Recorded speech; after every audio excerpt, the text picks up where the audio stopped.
दोस्तों, Stephen Hawking एक महान वैज्ञानिक थे। तो आइए बात करते हैं उनकी जिंदगी के बारे में। स्टीफन हॉकिंग का जन्म 8 जनवरी 1942 को इंग्लैंड के शहर ऑक्सफोर्ड शहर में हुआ था। जब उनका जन्म हुआ उस समय दूसरा विश्व युद्ध चल रहा था। स्टीफन के माता पिता लंदन के हाईगेट सिटी में रहते थे, जहाँ पर अक्सर बमबारी हुआ करती थी, जिसकी वजह से वे अपने बेटे की जन्म के लिए ऑक्सफोर्ड चले गए, जहां पर स्टीफन हॉकिंग का जन्म हुआ। बचपन से ही हॉकिंग बहुत ही इंटेलिजेंट थे। उनके पिता एक डॉक्टर और माता हाउसवाइफ थी। स्टीफन को बचपन से ही लोग आइंस्टाइन कहकर बुलाया करते थे, क्योंकि उनकी गणित में बहुत दिलचस्पी थी। उन्होंने बचपन में ही पुराने इलेक्ट्रॉनिक कंपोनेंट को मिलाकर एक कंप्यूटर बना लिया था। 17 साल की उम्र में उन्होंने ऑक्सफोर्ड यूनिवर्सिटी में प्रवेश कर लिया था। ऑक्सफोर्ड यूनिवर्सिटी में पढ़ाई करते हुए उनको अपने दैनिक कार्य में काम करते हुए परेशानी आने लगी थी। एक समय की बात है जब स्टीफन अपने घर आए हुए थे और सीढ़ियों में बेहोश होके नीचे गिर गए। शुरू में तो उन्होंने इस पर ज्यादा ध्यान नहीं दिया, पर जब बार बार ऐसे होने लगा तो उन्होंने डॉक्टर को चेक करवाया।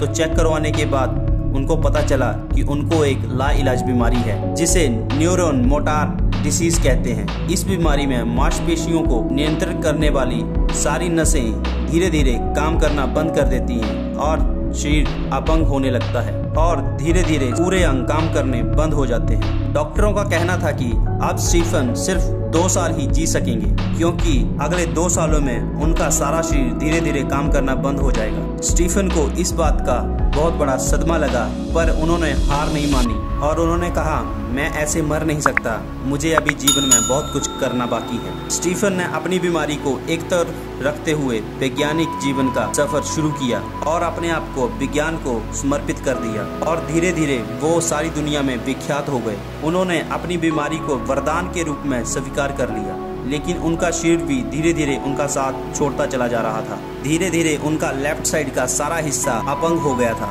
बीमारी बढ़ने पर उनको व्हील चेयर का सहारा लेना पड़ा। उनकी ये चेयर कंप्यूटर से बनी हुई थी, जो उनके सर, आंखों और हाथों की कंपन से पता लगा देती थी कि वो क्या कहना चाहते हैं। इस बीमारी से वो सिर्फ शारीरिक तौर पे अपंग हो रहे थे, ना कि मानसिक तौर पर। उसके बाद लोग देखते गए और हॉकिंग मौत को मात पे मात देते गए। उन्होंने ब्लैक होल और हॉकिंग रेडिएशन का विचार दुनिया को दिया। हॉकिंग एक वैज्ञानिक होने के साथ साथ अच्छे लेखक भी थे। हॉकिंग ने a brief history of time और द ग्रैंड डिजाइन जैसी पुस्तकें लिखी और भी उन्होंने बहुत सी वैज्ञानिक पुस्तकें लिखी हैं। उन्होंने जिंदगी पर भी बहुत सुंदर पंक्तियां लिखी हैं, जैसे कि जिंदगी भयानक हो जाएगी अगर उनमें हंसी मजाक ना हो, और लोगों के पास आपके लिए समय नहीं होगा अगर आप हमेशा गुस्से में रहेंगे। हमें स्टीफन हॉकिंग की जिंदगी से प्रेरणा लेनी चाहिए। 14 मार्च 2018 को एक जिंदा दिल महान वैज्ञानिक ने दुनिया को अलविदा कह दिया, पर उनके वैज्ञानिक रहस्य हमेशा सबको हैरान करते रहेंगे।